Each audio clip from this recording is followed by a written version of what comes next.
Welcome back to Take Apart. Today we will troubleshoot the CineEye from Accsoon.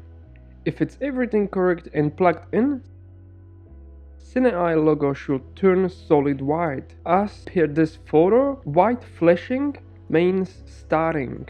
White solid means working, red flashing is resetting, and red solid is no video input.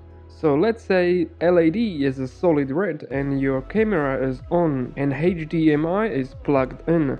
Try to reset CineEye and wait for a solid white light if you face the same issue after restart. Please note, your HDMI cable can be damaged or your camera not outputting HDMI signal. Next issue can be black screen. That means your device isn't connected via Wi-Fi to the CineEye. Go to your Wi-Fi settings and look for the CineEye network. Default password is 123456778.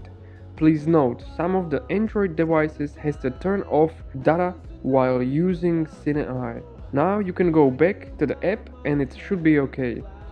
If you're still having issue, please do reset by pressing a small reset button next to the power button. CineEye will restart to the factory settings. Here is a battery level indicator, in case you're wondering. I have a product link in description of this video. I will appreciate if you visit my website and subscribe. Thank you for watching and see you next time.